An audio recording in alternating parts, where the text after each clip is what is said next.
de agosto. Esto es Hecho y Derecho. Soy Alejandro Verástegui. Bienvenidos a este programa. Como iniciamos la semana pasada, justamente estamos con Macy La Rosa. ¿Qué tal, Macy? ¿Cómo estás? Muy bien, Alejandro. Gustosa de compartir un nuevo programa con todos nuestros amigos y también con ustedes. Muy bien, Macy. Y también estamos con Yanela. ¿Qué tal, Alejandro? Un gusto estar con ustedes otro sábado más. Bien, y el día de hoy, el tema que vamos a tocar es interesante, es un tema ampliamente debatible, va a tener muchas controversias, creo, y también pueden participar cada uno de los que estén viéndonos o siguiéndonos en las redes. Pueden decir todas las opiniones que tengan o preguntas para poder desenvolvernos. Cuéntanos, Yanela, ¿qué tenemos hoy día? Bueno, hoy día tenemos una entrevista muy especial con el licenciado Javier Priale, con el cual conversaremos acerca de la remuneración de trabajo, ¿no? Muy bien, y como segunda parte continuaremos con las preguntas que usualmente nos han hecho para poder resolverla, y aparte tenemos también un pequeño informe con respecto a la ley del cáncer infantil que vamos a poder desenvolverla y contarles en qué va esto en la etapa del Congreso o del Poder Ejecutivo. Bien, entonces haremos un pequeño corte para que iniciemos nuestro primer bloque de programa.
Al aire.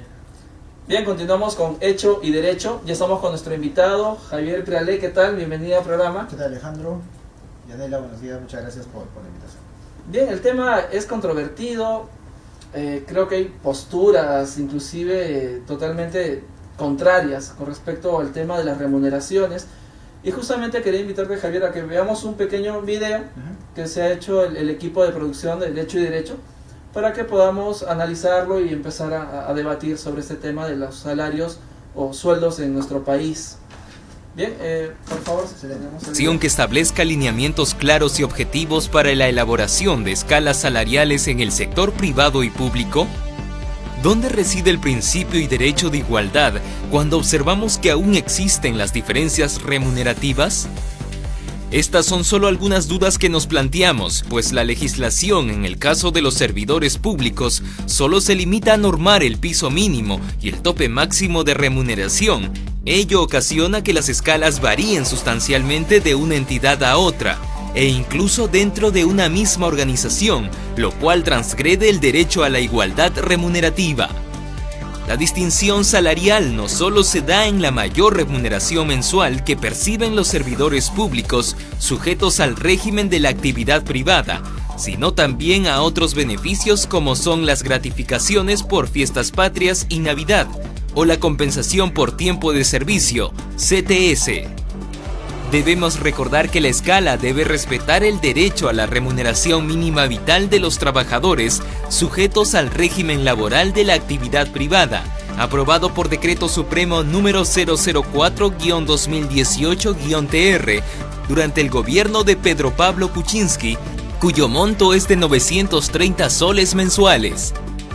En general, en el Perú el Estado no posee una política de remuneraciones e incentivos que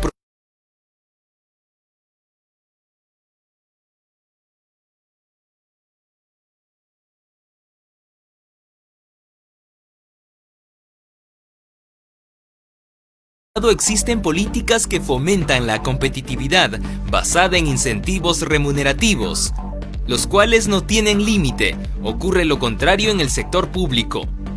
Pero, en contraposición a lo mencionado, según los últimos 6 años, durante el periodo 2013-2018, mientras el salario promedio del sector público se incrementó en 6.6% cada año, en el sector privado el crecimiento fue de 0.9%, según informó José Carlos Saavedra, socio de Apoyo Consultoría.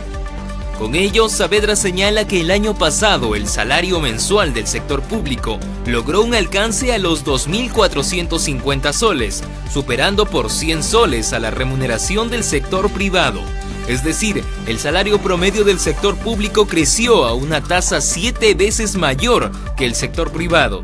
Así, por primera vez, se observa que el salario del sector público es mayor que el salario del sector privado. Pese a estos resultados y a la grave situación económica que atraviesa el país como consecuencia de la pandemia, ¿seguiremos a la espera de una pronta regulación que establezca parámetros respecto a la escala remunerativa en los distintos sectores?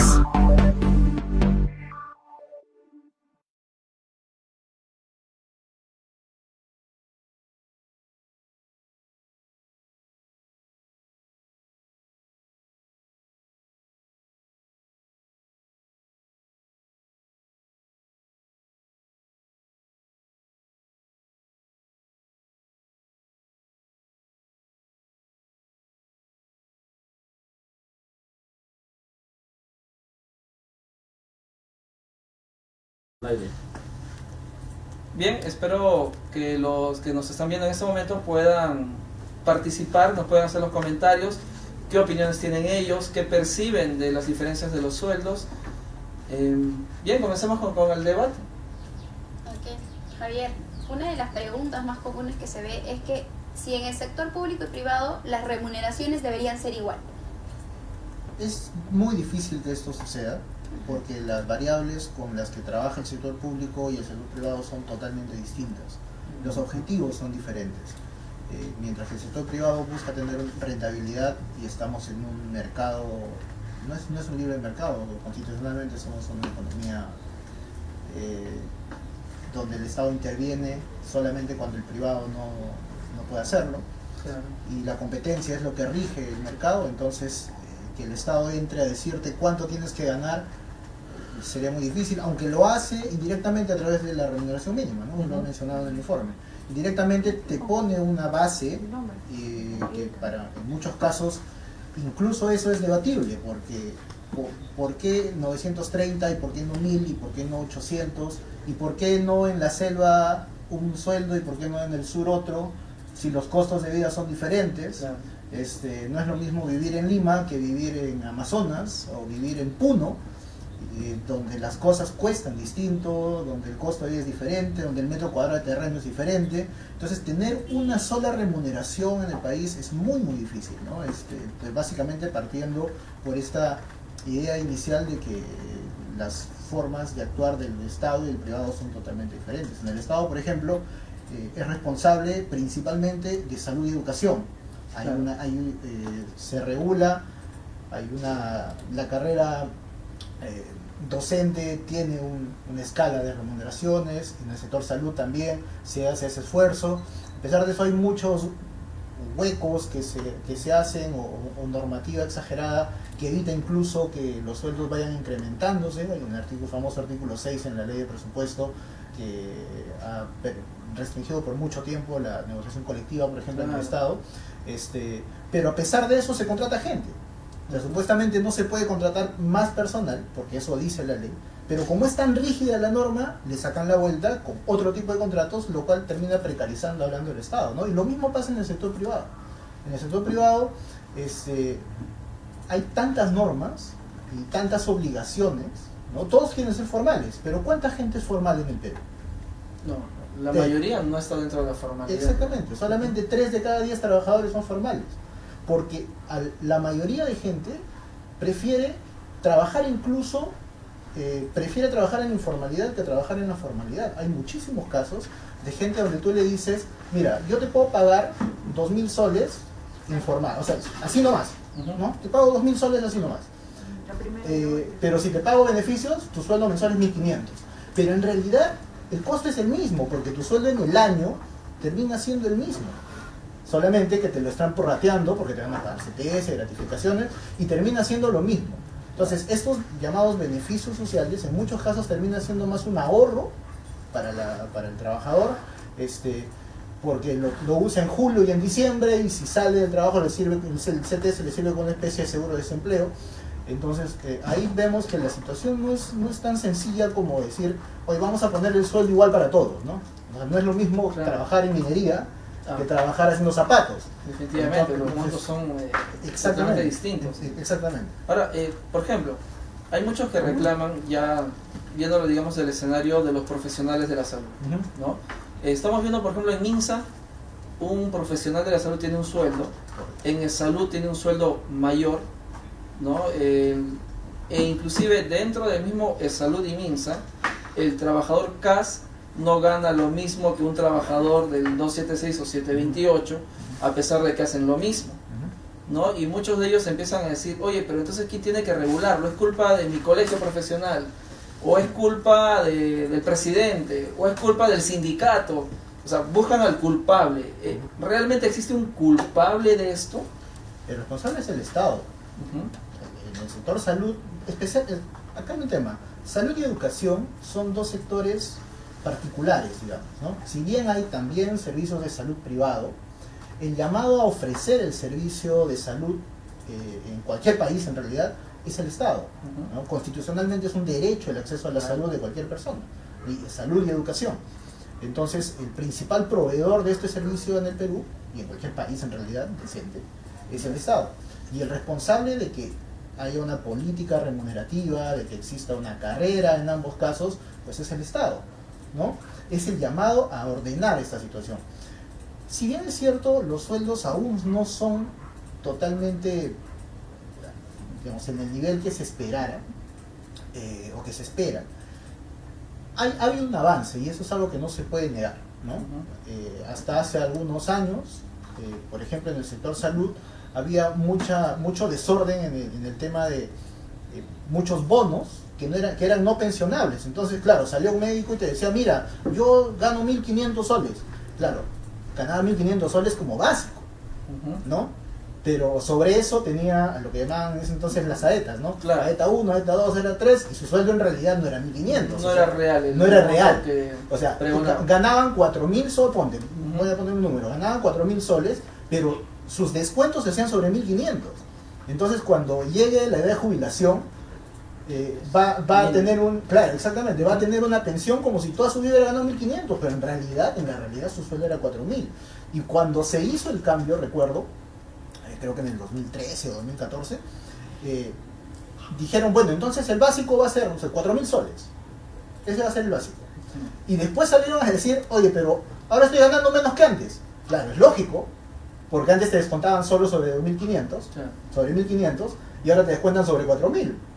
tu descuento es mayor. El beneficio es al futuro, Exactamente. pero lo sienten el Lo problema sienten, hoy. exactamente. Y hay un tema ahí que está saltando ahora dentro de la discusión también, porque ¿qué tenemos que tener en cuenta? Hoy estamos en una situación compleja, excepcional, donde se necesitan recursos, pero ¿y qué hacemos después con las pensiones hacia adelante? ¿No? Hay una reforma que se está planteando y es parte de la política remunerativa, exactamente, pensar también en cuánto de lo que ganamos tenemos que destinar para nuestro futuro, porque va a haber un momento en que vamos a dejar de trabajar. ¿Y de qué vamos a vivir? Entonces, no es tan sencillo como decir, déjenme ahorrar a mí. No, o sea, eso, no sé cuánta gente realmente, si la dejamos ahorrar, tiene la capacidad de decir, sí, pues yo voy a destinar tanto para, o yo ya veré qué hago, porque es un riesgo, ¿no? Es un riesgo y eso también tiene que entrar en el debate y ha sido parte de las quejas, incluso en las remuneraciones, en este ordenamiento del que se está hablando en el sector salud.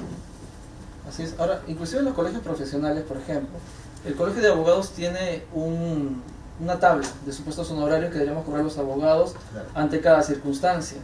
En realidad es letra muerta, o sea, nadie lo cumple. Ningún abogado o estudiante de derecho recibe esa información. Dice, oye, vas a salir y vas a cobrar tanto por alimentos, vas a cobrar tanto por un proceso de desalojo. Nadie te educa eso, o sea, uno lo encuentra porque te pones meticuloso en la normativa del colegio profesional de abogados, ¿no? Pero fuera de eso, es letra muerta. En realidad un colegio profesional podría ordenar o establecer, quiero que le pagues tanto a mis colegiados. No sé si podría ordenar, pero sí podría establecer un referente, ¿no? Para que el servicio que se otorga tenga una valoración. O sea, no necesariamente, si yo digo que el servicio, no sé, pues de un odontólogo va a ser por extracción de pieza, va a ser, no sé, 100 soles, puede ser un referente para que la gente sepa, oye, es cierto, o sea, el promedio debe ser, pero no es lo mismo sacar un diente en un consultorio pues, que tiene todo de última generación a uno que tiene su silla y 4 instrumentos. Claro. Entonces el costo es distinto, ¿no? Pero te puede servir como referencia, pero de ahí a que te obligue a que eso es muy muy complicado. Siempre que tú obligas a hacer algo, al final siempre va a haber alguien, o muchos, que le terminen sacando la vuelta a esa obligación. Entonces, por eso la competencia es lo que mejor funciona. O sea, si tú tienes 4 estudios, por ejemplo en el caso de los abogados, tienes 4 estudios de abogados, y ves que hay unos que tiene más mejores resultados que los otros, pues este que tiene mejores resultados pues cobrará más que los otros, ¿no? Y los otros verán la forma de mejorar con tal de tener más clientes. Entonces es lógico que eso suceda. La oferta y la demanda, digamos que ordenaría las cosas ahí. Usualmente es que eso es lo que debería ocurrir, ya es lo que ocurre en realidad, ¿no? Es lo que ocurre en la realidad, ¿no? El tema está en que el costo de vida no siempre está acorde a lo que se gana, ¿no? O sea, el costo de vida es mayor en muchos casos. En estos años el costo de vida se ha incrementado y los salarios, como han dicho el informe del sector privado, se han movido bastante poco, ¿no? Pero en realidad está incluso por debajo de la inflación, porque la inflación en promedio está en 2% y el incremento ha sido 0.9 según el dato de apoyo que han dado. Entonces estamos por debajo del crecimiento y ahí sí hay un problema, pero que tiene que ver básicamente con la productividad del país.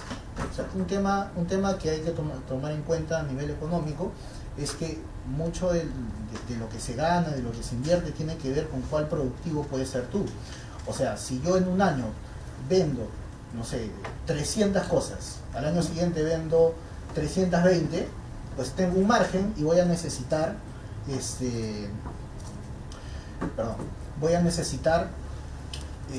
quizá más gente para producir, porque he visto que estoy creciendo y al año siguiente. Pero ¿qué pasa si de pronto yo tengo esa política y hay un bache? ¿Qué es lo que ha pasado en los últimos años? Por ejemplo, entre el año 2006 y 2011, el crecimiento de la economía fue bastante alto. Tuvo que ver mucho el boom de la minería y esto, ¿no? Sí. Y mejoraron los indicadores, mejoraron salarios, mejoraron sueldos, y de ahí se empezaron a congelar, porque luego entramos a una situación económica bastante compleja. Entre el 2011 y 2016, la situación, los precios de los metales cayeron, y hay actividades que jalan. O sea, la economía es un engranaje. O sea, pensar que una cosa está aislada de otra es bastante... No funciona así. O sea, es como el Estado. Si el sector privado no funciona, no tiene recursos, ¿no? O sea, ¿de dónde saca recursos? Del Estado. Impuestos, ¿no? Claro. Y de los impuestos. O sea, ¿y los impuestos quién los paga? El privado. El privado. O sea, el Estado no genera recursos, no es un generador, no es que trabaja y hace plata, no es así. El Estado es un recaudador y depende de lo que produce el privado. Si el privado produce más, va a recaudar más. Si produce menos, va a recaudar menos. Y ese es un riesgo hoy, por ejemplo. Para el próximo año, la producción este año va a caer. O sea, cerca de 20, más de 15% aproximadamente. Esas son las predicciones.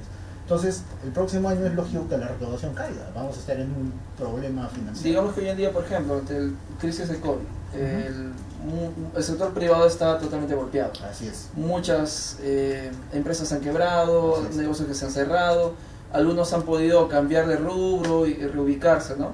Entiendo que hoy en día el Ministerio de Economía, por ejemplo, estará pues sobreviviendo con lo que ya tuvo antes, pero como tú nos mencionas, ya está decayendo, hoy está. Entiendo que esto nos llevaría a que el próximo año sea un año muy problemático económicamente. El próximo, lo que hace el BEF es usar usualmente los recursos que se han juntado, ¿no? O sea, hoy estamos usando eso. Es difícil,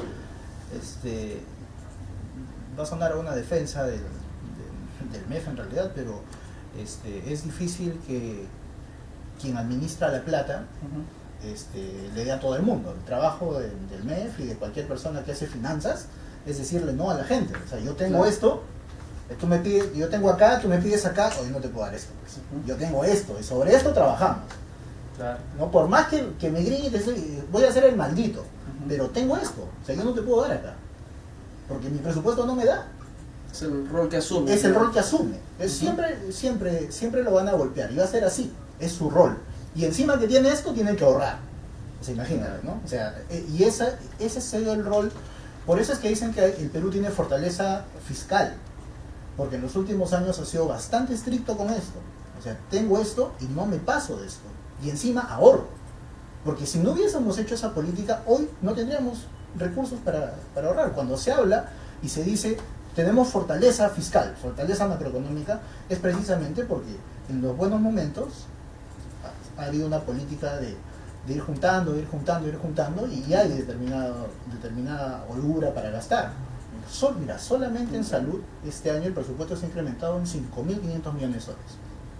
5.500 millones de soles es todo el presupuesto del sector defensa. Solo el incremento. Solo el incremento es todo el presupuesto del sector defensa en salud. Es una gran diferencia. Entonces, y el sector salud concentra cerca del 12% del presupuesto total del Estado. Salud y educación tienen el 30% de todo el presupuesto del Estado. ¿Ya? Entonces hay dos formas de ver incluso este tema presupuestalmente, ¿no? Mucha gente dice, y no mucha gente, está escrito en el Acuerdo Nacional que los presupuestos de educación, por ejemplo, debería llegar al 6% del PBI. Pero el PBI no es el presupuesto, el PBI es la producción total del Perú. Que está sobre todo los rubros, no estamos solo dedicados. Exactamente, el PBI del Perú está alrededor de los 600.000, 700.000 millones de soles. Y el presupuesto de este año modificado está en 200.000 millones de soles. O sea, no es comparable. Si comparas con el PBI, claro, educación, por ejemplo, tiene 4% del PBI, pero su participación en el presupuesto es casi del 20%.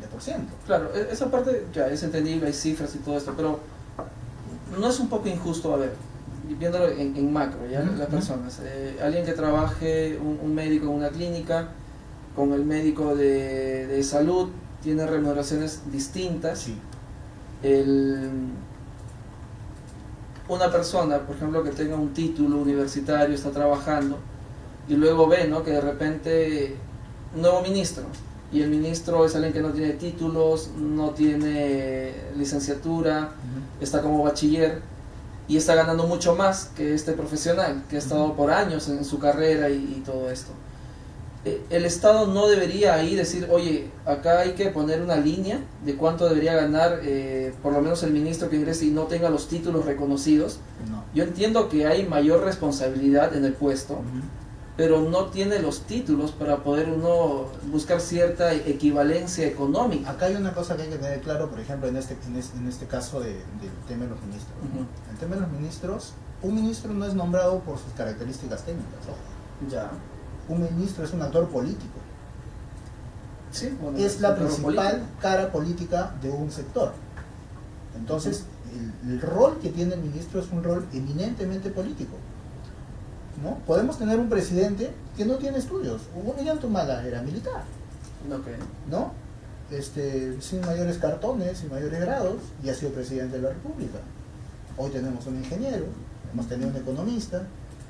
No necesariamente el cargo político Ujú. tiene que ver con los cartones, sino con la visión y la dirección que les puedes dar a un sector. Y esa es tu responsabilidad. Claro. O sea, a un ministro alguien le paga por asumir la responsabilidad, por más que tenga el cartón que tenga, de asumir un sector, de tomar decisiones, para bien o para mal. Lo ideal es que sea para bien, pero para eso se les paga. Es común, o sea, el sector público no es el sector privado. Claro. Para el sector privado, Listo. tú sí necesitas, obligatoriamente, porque nadie va a contratar a alguien que no sepa, por más que sea de tu confianza, Ujú. ¿no? O sea, por más que yo confíe en una persona, o yo confío totalmente en ti, políticamente, pero no te voy a hacer gerente, pues, porque Claro. necesito que tú tengas una especialización en esto. Si no produce, no va en No el va. privado. Pero Tiene en que el, salir pero que en el produce. público, Ok. claro, sería ideal que eso suceda también en el sector público, Ujú. pero estamos hablando de un ambiente político que es totalmente distinto a esto. Es un ideal, por supuesto que es Claro. un ideal. Todos quisiéramos tener ministros capacitados, que conozcan su sector al derecho y al revés. Eso es ideal. Ahora, pero lo malo es que Javier, justamente ese tema, ok, yo entiendo que hay tema político, ser permisivos hacia la organización política que pueda atenderse y todo esto, pero también llega a veces a extremos, ¿no? El último sí, claro. ministro de Trabajo que tuvimos, que no tiene nada de trabajo ni formación, Bueno, inclusive, bueno, ya se fue, ¿no? Entonces hay un montón de memes por todos lados, ¿no? Diciendo nuestro ministro de Trabajo se quedó sin trabajo. ¿No es una figura exagerada esto? no sabemos. Es que no sabemos porque no ha trabajado. O sea, el padre Se fue, entró y salió. Exactamente, ha estado 20 días y no tenemos, lo que hablemos de ello es una especulación Ok. de algo que no ha pasado. O sea, quién sabe si el pata entraba y daba el golpe. No sabemos. Bueno, por ejemplo, te cuento. Puede ser porque como te digo, es más decisión, quien toma decisiones ahí toma decisiones políticas. Y muchas de las cosas que pasan en el Estado pasan precisamente por eso, por no asumir una responsabilidad. En el tema de las remuneraciones, por ejemplo, una parte del ordenamiento de esto que tú decías, ¿no? Un profesional, ponte, ventanilla de atención de SUNAT. Ok, Tienes un 728, ya, un CAS y un 276. así es. Haciendo, y un tercero. 4 personas que hacen lo mismo con 4 regímenes distintos. Sí, Ya, ¿qué se quería hacer? Servir, ¿no? fue el intento. El servicio civil. Así es. Se tomó la decisión, se armó y se complicaron la vida yendo para adelante, para atrás, y han llenado de normativa el entrar a servir y no avanza. Si hubiese decisión política, llega alguien y diría, yo quiero que servir vaya. Ya. Toda esta gente que ha entrado, 276, 728, todos ya pasaron por un proceso. Tienen experiencia, automáticamente los pasamos a servir. Los que entren, entrarán con los nuevos procedimientos. Pero hoy, de ahora en adelante, desde el próximo mes, todos pasan a un solo régimen. Seguramente va a haber gente que no le conviene, va a haber gente que... Los 276, por ejemplo, son los que más se quejan en este Claro. caso. Pero esa es decisión, porque tú decides ordenar contra lo que venga. Va a haber críticas, va a haber gente a favor, va a haber gente en contra, y te comerás el sapo. Pero es decisión. Ya, ese tipo de cosas son cosas que no suceden en el Estado. Hay mucho temor a la reacción de la gente, hay mucho temor a la impopularidad, y en realidad las decisiones más difíciles de tomar son impopulares. Y esa es la verdad. O sea, las decisiones más complicadas de tomar son impopulares. Claro, te ganas enemigos porque Así estás es. teniendo en orden la casa. Exactamente. Ahora, por ejemplo, hablando de los regímenes que estamos mencionando, Hay muchos lugares donde efectivamente uno conoce y algunos del 276 están en letargo, como que ya no quieren hacer muchas cosas, como si empiezan a hacer los jóvenes, empiezan a meterse a todo, a trabajar en todo. No, pero tampoco podremos generalizarlo, porque hay algunos del 276 que sí siguen siendo muy aplicados y más bien hasta hacen una especie de maestros o profesores, ¿no? En el lugar de trabajo y van enseñándole a las otras personas el cómo comportarse, qué actitudes tomar, ¿no? Pero efectivamente, en cuanto a los salarios, siguen todos disparejos, están por todos lados en el Estado. ¿Es viable, como mencionaba la pregunta de Yanela al iniciar, es viable una sociedad utópica en la cual todos puedan ganar lo mismo, que es lo que pregonaba la izquierda, o choca con la realidad económica de un país? Al final, lo que prevalece siempre es el mercado. Salvo tengas un régimen dictatorial, ¿no? Donde agarre y te diga, oye, todos ganan así y pase lo que pase. ¿China tiene una figura dictatorial? China tiene un gobierno comunista, pero un mercado capitalista. O sea, sí, son crueles. Lo único que tiene de comunista es su gobierno, porque el presidente da vueltas entre un solo partido, pero su economía es totalmente libre, ¿no? O sea, es más, en China hoy muchas empresas chinas están yendo de China porque el costo de mano de obra ha subido. Ah, mira. Claro. Ahora se están yendo a otros países asiáticos, a Singapur, a países más pequeños, a Bangladesh, a otros países que son más chiquitos, y están armando empresas ahí porque termina siendo más barato producir. Hay que recordar que el sector privado siempre va a buscar eficiencia de costos, ¿no? Y muchas veces quien termina pagando la cuenta es el trabajador. Ahí está la responsabilidad del Estado, en evitar que haya un abuso de los empleadores hacia los trabajadores. ¿Hasta qué punto puede intervenir el Estado? Ahí sí habría que sentarse a ver hasta dónde tiene que entrar, ¿no? Pero en un escenario ideal, la responsabilidad del Estado debería ser evitar los abusos. Ese debe ser el rol del Estado. Finalmente, los salarios y la producción y el trabajo se va a terminar regulando por el propio mercado. O sea, ahora, hablas un tema interesante ya. Vemos que hay un tema de salud y un tema de educación, ¿okay?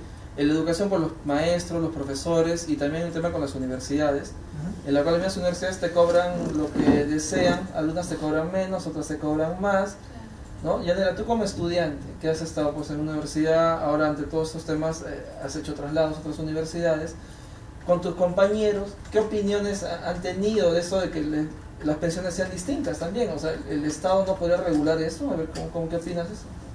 Lo que pasa es que, como yo estoy en dos universidades privadas, ambas me han cobrado como una pensión distinta. Claro. La mayoría de ellas es por el estatus que tiene la universidad, ¿no? Ya. Hay una universidad que, digamos, porque no tiene mucho reconocimiento, capaz para atraer a alumnos nuevos, te cobran una pensión baja, donde el alumno dice, esta pensión yo la puedo pagar, entonces, ¿sabes qué? Postula a esta universidad. Pero hay otras universidades privadas de prestigio que por su mismo prestigio es que te cobran mucho más. Entonces, eso también es un tema para hablar, ¿no? Porque no siempre, o el Estado no regula en el sector privado o en las universidades privadas el monto que debe pagar el alumno en sus pensiones, ¿no? O en sus cuotas. Claro. Ahora, no debe haber un tope por lo menos de esto, porque es un abuso libre que las universidades puedan disparar sus matrículas, y entendiendo que supuestamente estarían pagando mejor a sus docentes y todo eso, ¿no? Pero no precisamente. el control, estamos hablando ya de otro tema en realidad, porque estaríamos hablando del control de precios. Ahora, pero es que ese control no entraría también en el sentido de que el Estado pueda regular el tema económico. El Estado regula el tema económico, tenemos reguladores en todos lados. Lo que no regula es el precio. El mercado es libre, la competencia es libre. O sea, como repito, o sea, no es lo mismo estudiar en una universidad, como dijo Yanela, una universidad pequeña que recién se está formando y que quiere captar alumnos, a una universidad reconocida con docentes que son autoridades, que han sido ministros. Es lógico que el costo sea distinto. O sea, no le puedes decir a uno, y todos tienen que cobrar lo mismo.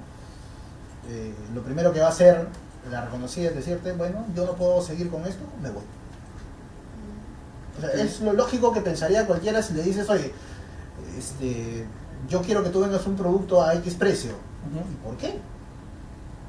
¿Por qué tengo que venderle ese precio? Yo tengo unos costos que cubrir y ese costo es el precio que yo pongo. O sea, eso es dejar el libre mercado totalmente libre, ¿no? O sea, tú desenvuélvete dentro pero del lo que mismo. pasa es que, como te digo, finalmente lo que hace regular los precios es la competencia. O sea, lo hemos visto con la telefonía. Okay. Cuando solamente estaba Movistar, o Telefónica, en ese momento es Movistar, Telefónica en su momento como marca, no sigue siendo Telefónica, solo ponía el precio que quería. Claro. O sea, teníamos tarifas carísimas. Cuando se abrió el mercado y Tuvo entró que- Claro, la competencia hizo que se baje. Y cuando entró Entel, fue una competencia brutal, porque entró Claro. a bajarse los precios porque esa es su forma de competir. Y hoy tenemos un mercado de telecomunicaciones con planes de internet desde 30 soles pues, al mes. 40, Digamos- que era impensable hace 10 años, Claro. eso era impensable. 10 años, ¿ah? O sea, estamos hablando de un periodo bastante corto. Okay. Era impensable tener una competencia como la que tenemos hoy. Hemos llegado a tener ofertas por iPhones de un sol, Okay. ¿no? Sí. Entonces, ¿eso qué es? Eso es competencia. Ahora, claro, está bien. El rol del Estado, más que generar o decirte cuánto va a costar una cosa, es promover que la competencia exista. Aunque existen monopolios Claro. naturales, el monopolio tampoco está prohibido en el Perú. No, la misma No, mucha Constitución gente dice, lo permite. el monopolio está prohibido. No, no, en el Perú el monopolio no está prohibido, eso no es verdad. Sí. La gente que nos está viendo y cree que el monopolio está prohibido en el Perú, no, no es cierto. El monopolio no está prohibido en el Perú. El monopolio está permitido. Hay monopolios naturales. Por ejemplo, los servicios básicos, ¿no? ¿Quién te ofrece luz? Dos empresas. O una, en regiones solamente una. Electrocentro, Electrosur, Electroduna, donde estés, una sola empresa. Sí. En Lima, ¿quién te ofrece servicio de agua? Sedapal. ¿Alguna otra empresa? Nadie más. Sedapal. Ah, son concesiones que el Estado pues otorga a una sola empresa. En muchos casos ni siquiera son concesiones, sino son empresas públicas, Claro. ¿no? Bueno, como el mismo gobierno. Sedapal es público, casi todas las empresas de agua en el país son públicas, por eso las empresas hacen agua, porque sus procedimientos son muy lentos, la visión es distinta, muchas están politizadas totalmente, son lugares donde se da mucho empleo al gobierno de turno, hay temas que están detrás, pero el monopolio no está prohibido, el rol del Estado es generar competencia. Y hay normas importantes que se han ido dando, por ejemplo, en ese campo, como por ejemplo el control previo de fusiones, que es una muy buena norma en realidad, ¿no? O sea, pueden haber fusiones de empresas o de compras de grandes hacia pequeños que terminan afectando el mercado. Y está bien que el Estado lo vea antes de que se haga una determinada compra que pueda afectar el mercado. El Estado se sienta y ve, a ver, esta compra, por ejemplo, ¿qué hubiese pasado cuando se fusionaron Incafarma con Mifarma? ¿No? Incafarma compró Mifarma. Si hubiese existido esta norma, el Estado hubiera entrado y hubiera visto, a ver, ¿qué va a pasar en el mercado si estas dos empresas se juntan? Mira, se van a afectar acá, se afecta esto, es posible que haya esto, ya, no autorizamos. Y el Estado autoriza. Pasa en China, pasa en Estados Unidos. O sea, y el Perú fue, por ejemplo, hay una consecuencia de una decisión de ese tipo Ya. respecto de China. Las bambas lo tenía la empresa Glencore, ¿no? Y Glencore pues trabaja en China y Glencore quería hacer una fusión con Strata, ¿no? Que era su socio, querían fusionarse. Entonces ellos, aquí normal, porque acá no existía esa norma, pero tuvieron que decirle a China, al gobierno chino, ¿sabes qué? Yo me quiero fusionar con Strata, yo trabajo aquí en China. Y tenían que, el gobierno chino agarró y revisó, tienen esta norma de control previo. Y le dijo, ya, está bien, ¿quieres fusionarte? Ya, pero tienes que vender tu mina Las Bambas en Perú. Esa venta se hizo porque el gobierno chino obligó a Glencore y Strata a vender la empresa, a vender la mina. ¿Y quién compró? MMG, que es una empresa estatal china. Ah, tuvo una buena estrategia para el tema económico. del mismo Exactamente. O sea, hay un... A lo que voy es que ese es el rol del Estado en realidad. Ver cómo generas tu competencia. gobierno. Ya, pero hay más, sí, mira, por ejemplo, ¿a qué iba con el tema de las universidades y todo? Relacionándolo a nuestro tema, el tema de los salarios y sueldos. Sí. Hablamos de que aparentemente el mismo mercado castiga a aquel que no ponga buenos precios o un buen producto, porque quedaría fuera de la preferencia de los usuarios, Así es. ¿no? Ahora, pero yéndonos ya hacia los profesionales, por ejemplo, saco una convocatoria y convoco por 5.000 soles, perfecto, postulan e ingresan a laborar. Luego saco una convocatoria buscando un mismo profesional del mismo nivel, pero solo lo convoco por 1.000 soles. Y uno dirá, oye, ¿es legal? Sí, pues estoy respetando el mínimo legal, es más, estoy dándole un poco más de la remuneración mínima, es legal. Igual la gente postula y va a haber algún profesional que ingrese y gane 1.000 soles haciendo lo mismo que estaba haciendo el otro puesto con 4.000. Ahora, el Estado eso sí lo permite, porque está dentro de la remuneración mínima, pero ¿no es acaso una postura abusiva porque saben que siempre alguien va a aceptar ese mercado bajo? Depende, claro. Ahí hay otros factores que influyen en el mercado, ¿no? Ya. Existe un sueldo bajo, porque precisamente hay alguien que está dispuesto a hacer esto. Y eso tiene que ver con una sobreoferta de profesionales. Ya. Pues en el caso estrictamente hablando de los profesionales, hay carreras donde existe una sobreoferta de profesionales, Correcto. ¿no? Y entonces, al haber una sobreoferta, imaginemos, olvidemos que somos profesionales, sino que somos productos, Ya. ¿no? De pronto hay una sobreproducción de abogados, Correcto. ¿no? Se necesitan, necesitamos en el Perú, solamente voy a poner cualquier número, 500 abogados, Ok. pero a las universidades salen 1500. ¿Qué hacemos con los 1000? Es cierto. Se van a matar Ujú. por el precio. Entonces, quienes tienen que contratar esos 500 van a decir, tengo mucha gente, mira, que va a querer venir. Entonces, así funciona el mercado, así funciona. Entonces, Ya. si tenemos una sobreoferta, Sí, de los profesionales, es lógico, que el sueldo va a es caer. lógico que el sueldo baje, exactamente. Ese es uno de los problemas que se está tratando de corregir incluso con la reforma universitaria. O sea, ver si realmente tenemos la cantidad de facultades que necesitan el país y si estamos ofreciendo las carreras que el país necesita. O sea, hubo un tiempo, por ejemplo, en que toda la avenida Arequipa estaba llena de institutos, hablando de institutos. Sí, sí, sí. En todas las cuadras hay institutos. ¿Y qué te enseñaban? Diseño gráfico. O sea, todos son diseñadores gráficos, ¿no? Claro. Uno pasaba por ahí y veía muchos diseños gráficos, todos eran diseñadores gráficos. ¿Necesitamos realmente ese tipo de carreras para el desarrollo del país? ¿Cuántos institutos tipo TechSoup o Senati existen en el Perú? Y se necesitan muchísimos. Tú mira a un egresado de Senati, tiene trabajo. O un Pero- egresado de TechSoup, tiene trabajo. Pero el Estado tiene una Y estrategia de este mejor. tema. Tiene una estrategia diciendo cuántas plazas se están ofreciendo de ingeniería de minas, cuántas de ingeniería industrial. Tengo entendido que se ha hecho un trabajo. El Ministerio de Educación ha tratado de hacer un trabajo para Ujú. poder ver, porque finalmente, en el caso incluso de las universidades son autónomas. Claro, la autonomía universitaria. Exactamente. Es más, la dentro persona de la autonomía, o que sea, va a elegir qué carrera, también lo estaremos limitando si, digamos, en algún momento el Estado pretende decir ya no formes más abogados, porque hay muchos. ajá.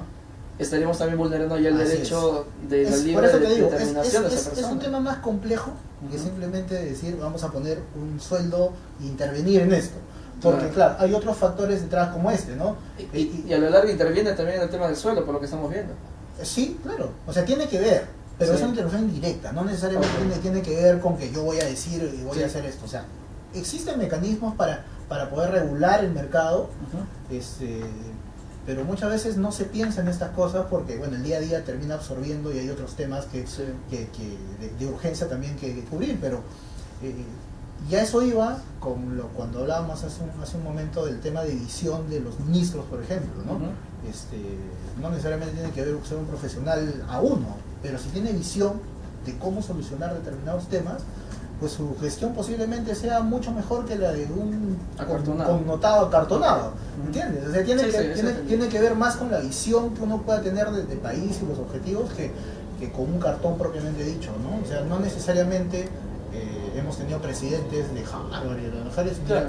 y mira cómo han terminado. O sea, un cartón no te asegura, un cartón no te asegura absolutamente nada en realidad. O sea, y esa es la verdad. Y en Bueno, el Perú, y para terminar, en el Perú, Sí. por ejemplo, el caso, es uno de los pocos países donde te piden título para laborar. Ok. El grado académico es bachiller. ¿Qué es ese grado? Tú siendo bachiller puedes hacer maestrías, doctorado, en cualquier parte del mundo. Tu grado es ese. Ya. Sino que el Estado, para, entre comillas, mejorar su calidad, comenzó a exigir título profesional. Entonces, hoy no tener título para mucha gente es... Yo soy titulado, o sea, no me van a creer que estoy hablando eso porque yo no tengo Para título. defender. Para defender. Yo soy titulado, pero en realidad es un tanto absurdo porque el grado académico es bachiller. Ese te basta para hacer maestría en cualquier parte del mundo. Ujú. En cualquier universidad del mundo no te van a pedir tu título, te van a pedir tu bachiller. Bueno. Eso es lo que pasa. Entonces, ahí también hay un tema como para... Sí, sí, hay para- bastante para- por ahí sí. ahondar. Bueno, Javier, muchas gracias por tu participación. Gracias por invitarme. Gracias, Javier. Sí. Bien, entonces nos vamos al corte para iniciar la segunda parte del programa. Gracias.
Bien, continuamos con el programa Hecho y Derecho.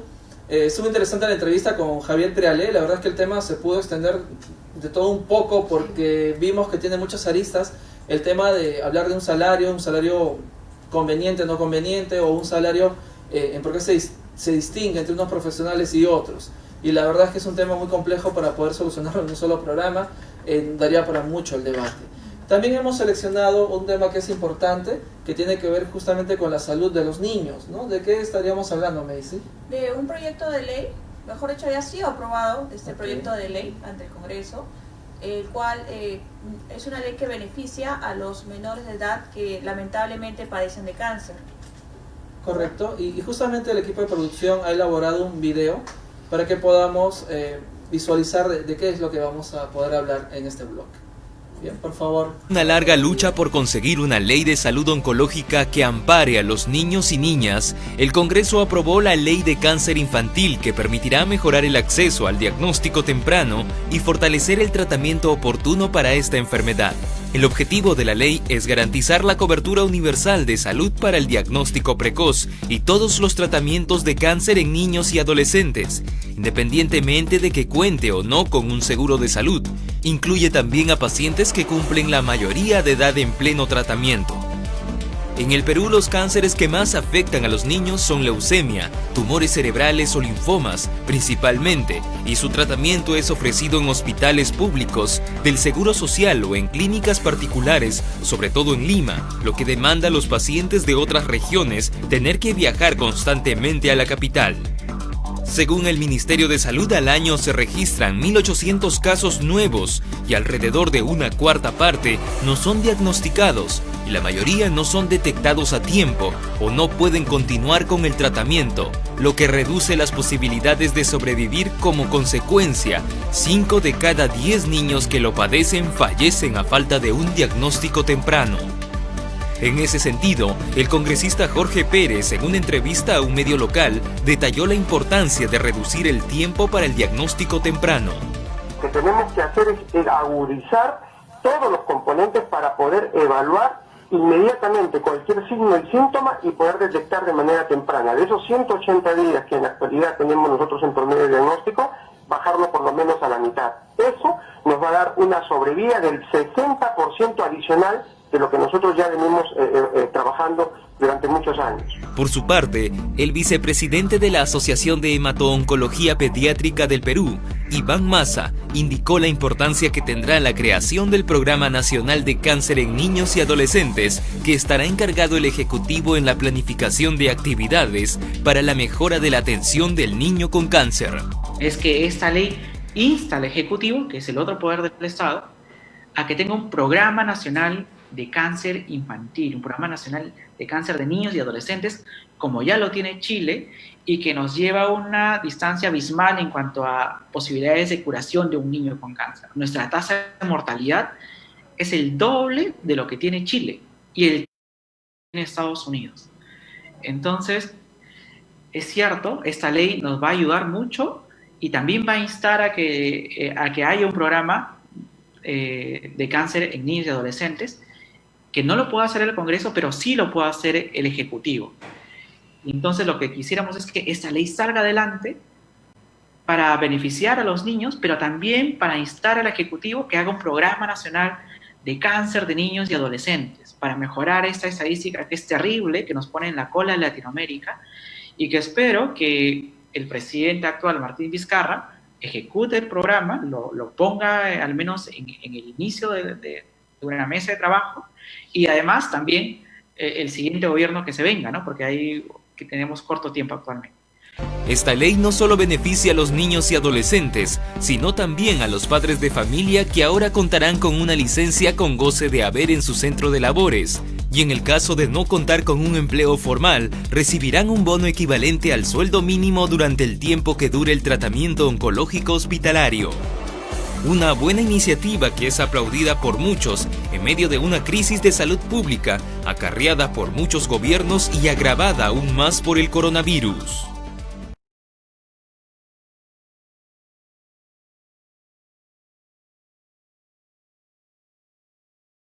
Caso de Bien, este ha sido el informe que ha preparado el equipo de producción con respecto a esta ley de cáncer infantil. ¿Qué opiniones tienes, Macy, con respecto a esta ley?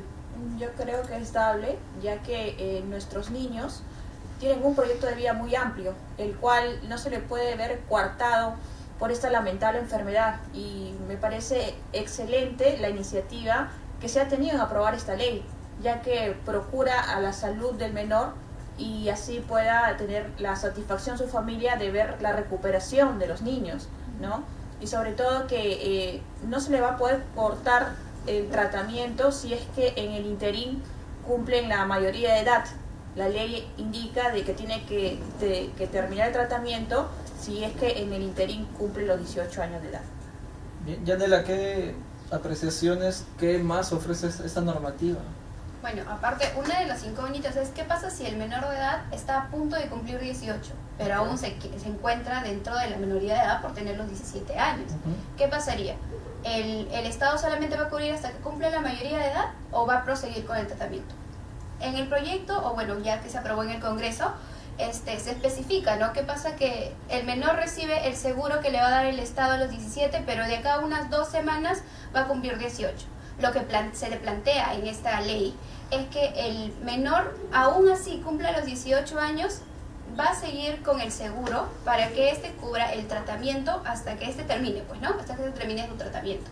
Además, ¿qué pasa si el menor ya contara con un seguro público o privado, pero que no cubra el 100% del tratamiento que necesita? ¿Qué va a pasar? Lo que va a pasar es que la mamá del menor puede presentar solamente el DNI del menor para que el mismo Estado lo coloque dentro del SIS, y va a cubrir integralmente todo lo que es el tratamiento del menor hasta la finalización de sea que tenga el seguro privado o seguro público, ¿no? El Estado lo va a cubrir. Ahora, una de las cosas que me pareció muy interesante de este proyecto de ley que ya salió del Congreso, pero que aún no está aprobado por el Ejecutivo, o sea, todavía no tiene obligatoriedad, no ha sido publicado, y que se dé la posibilidad que sea observado por el Ejecutivo, pero que me parece interesante es que establece inclusive un sueldo, ¿no? Una remuneración mínima para los padres del niño que esté lamentablemente con este mal del cáncer, de tal manera que establece ciertos ingresos a esta familia para que puedan estar atentos con lo que le esté pasando a su hijo, ¿no? Porque es algo lamentable el tema del cáncer y en niños inclusive, ¿no? Ver a los pobres niños recibiendo la quimioterapia, que es algo muy fuerte. Entonces, yo opino de que sí es muy necesario ese tipo de leyes que va a apoyar a estas familias, va a apoyar a los niños, y esperemos pues que el Ejecutivo pueda aprobarlo, o si va a hacer unas observaciones, que sea algo rápido para que pueda proseguir, porque dejarlo aún como un tema abierto a debate y siendo un tema de salud y tan importante, pues creo que no es muy adecuado políticamente hablando, ¿no? Bien, creo que eso es el tema de la ley del cáncer infantil, estaría hasta ahí. Esperamos que haya servido a los que nos estén siguiendo en las redes para que puedan conocer del tema, puedan también indicarnos qué otros proyectos de ley les parece interesante o que se puedan debatir en el programa. Y bueno, y también tenemos seleccionado las preguntas, como la semana pasada también se hicieron preguntas más comunes y las respuestas que tendrían, y que pueden también participar ustedes dejando sus comentarios o haciendo otras preguntas para que podamos resolverlas también en siguientes oportunidades. Bien, entonces, en la etapa de preguntas y respuestas, sería importante, a ver si podemos ponerle en el subtítulo, ¿no? La pregunta que se va a desarrollar. Estaríamos comenzando, en este caso, contigo, Macy. Más o menos que... Sí, la pregunta en realidad es si es que el empleador puede amenorar el sueldo del trabajador en condiciones que esté prestando servicio en trabajo remoto. Okay. Lo que puedo indicar es que no es posible que el empleador pueda amenorar el sueldo del trabajador, ya que se estaría rompiendo parte del vínculo laboral que tiene con el trabajador, ya que se estaría incumpliendo su contrato, y sobre todo también los beneficios o condiciones laborales que tienen en él. Cabe precisar, ¿no?, que si el trabajador tenía otro tipo de condiciones o beneficios en el trabajo, pero en forma presencial, quizás puede ser de que se atenúe ese tipo de beneficio, pero la razón del contrato se tiene que es respetar y con la norma de la ley de trabajo también, ¿verdad, Alejandro? Claro, entonces si alguien te preguntase, ¿no? May, si estoy en trabajo remoto, ¿me pueden pagar menos? No sería posible. Correcto, la respuesta sería no, no es posible. Bien, entonces continuamos ahora con la segunda interrogante que nos han hecho llegar. Yanela, ¿cuál es esta? Ahora, una de las preguntas más comunes que nos ha llegado durante la semana del estudio es acerca del horario de trabajo para aquellas personas que realizan el trabajo remoto. ¿Es el mismo que cuando el trabajador va presencialmente a su centro de labores o es distinto?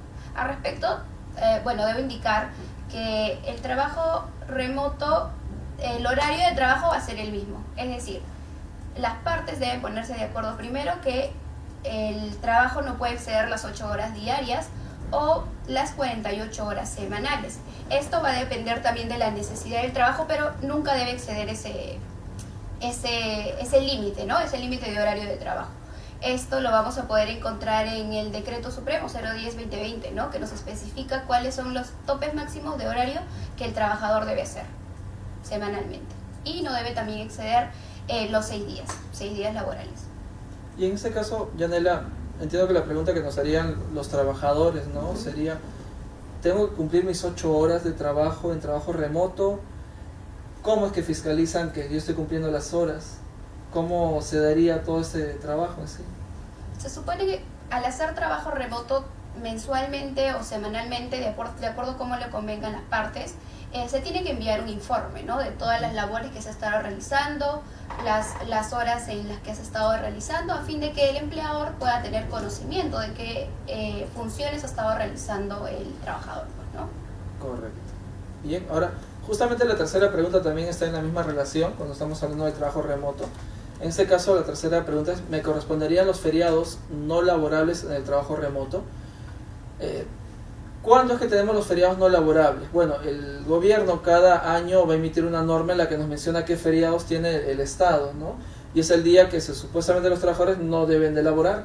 Si un trabajador labora en estos días de feriado no laborable, el sueldo es mayor, no puedo pagarle lo mismo, se le paga más. Y entonces la pregunta que nos hacían es, oye, estoy ahora en remoto, estoy en mi casa, estoy en este trabajo remoto. Cuando yo laboraba en el centro de salud o en mi oficina, me tocaba el feriado no laborable y yo no iba, y como tal se contabilizaba como un día laborado. Sin embargo, ahora que está con el trabajo remoto, están desde sus domicilios, muchos jefes en hospitales, en centros de salud, les han dicho a los profesionales, oye, tienes que trabajar también en el feriado laborable. Y yo dice, pero el feriado me correspondía, se contabilizaba como un día trabajado. ¿Por qué ahora no haces lo mismo? No, porque ahora ya estás en tu casa, entonces ya tienes que trabajar también este día. Y la verdad es que esto han estado pretendiendo desconocerle a estos trabajadores, es decir, tienes que trabajar también ese día, pero que en realidad, si nos vamos a la norma de por sí, no ha habido ningún cambio, porque el trabajador sigue laborando, justo como vimos en la segunda pregunta, sigue manteniendo su jornada laboral, la remuneración sigue siendo la misma, no se está disminuyendo, a menos que haya un convenio entre trabajadores y empleadores indicando, bueno, vas a trabajar menos horas, y tal vez ahí podría caber el tema de la disminución de algún salario. Pero mientras no haya ese tipo de convenios, en realidad se entiende de que el trabajador sigue manteniendo todo el vínculo laboral tal y como estaba antes de la medida del trabajo remoto. Como tal, si estás aún laborando con las 8 horas, estás laborando bajo las mismas condiciones, el feriado no laborable también continuaría siendo un derecho a favor tuyo. El feriado no laborable solo no le correspondía al trabajador que tenía un horario no ordinario, aquel que tenía un horario con guardias o horarios alternativos. Ellos sí perdían el derecho al feriado no laborable. Esto tanto, por ejemplo, en el MINSA o el Salud o algunos otros centros que tengan reglamentos internos de trabajo, que también lo van a mencionar de esa forma, porque es así como está regulado. El feriado no laborable le corresponde a todo aquel que se mantenga dentro de un horario ordinario. Si estás en trabajo remoto y continúas con el trabajo ordinario y puedes hacer informes, de repente una forma de fiscalización o no, que corresponde al empleador, y si no lo hace es responsabilidad propia del empleador, no tendría por qué el trabajador ser responsable del mismo. Entonces ante la pregunta, ¿me corresponde el feriado no laborable en trabajo remoto? La respuesta va a ser sí. Aún te corresponde ese feriado no laborable y que el mismo se contabilice como día trabajado. Bien, entonces ahí tenemos las 3 preguntas que hemos elegido para el día de hoy. También síganos dejando sus preguntas, las dudas que tenían para poder irlas absolviendo en los siguientes programas para poder ver. Y bueno, hasta ahí está la parte de remota, que es lo que más nos han estado preguntando hoy en día. Los temas a debatir también en los siguientes programas, sería interesante que ustedes puedan comentarnos, hacernos llegar qué consultas tuviesen, algún tema en específico del derecho que podríamos desarrollar, tal vez temas de derecho arbitral, otros temas que son de familia, que también muchas personas acaban solicitando, los temas de consultas de alimentos, tenencia y toda esta serie de derechos dentro del mundo de la familia, o también otros temas que puedan ser interesantes hacia los usuarios que puedan estar visualizándonos en temas laborales u otras materias del derecho de por sí. Bien, entonces no sé si en producción tuviesen alguna pregunta que haya quedado abierta desde los invitados. Bien, entonces estando todo hasta aquí, bueno, yo agradezco por los que nos han estado viendo hoy en día en el programa, la participación de todos. Bueno, algunas palabras finales, Macy. Que ya nos vamos a reencontrar el próximo sábado con ganas de absorber vuestras preguntas, y también quisiera mandar un saludo a mi señora madre que está de cumpleaños. También un saludo a la mami de Macy también de parte nuestra, ¿no? Que le diga muy bien, que disfrute todo el día. Que disfrute el día. Bien, unas palabras finales, Yanela. Igual muy agradecida de que pueda compartir con ustedes notas legales, absolver sus preguntas. También déjenos sus preguntas en los comentarios, cosa que el siguiente programa, el otro sábado, se las podemos responder. Y un gusto haber estado con ustedes. Bien, esto ha sido todo por el día de hoy. Gracias a cada uno de ustedes por seguirnos, por participar. No olviden dejarnos los likes, los comentarios, compartir también el programa para poder tener mucha más difusión del contenido académico que queremos dar. Bien, gracias a cada uno de ustedes.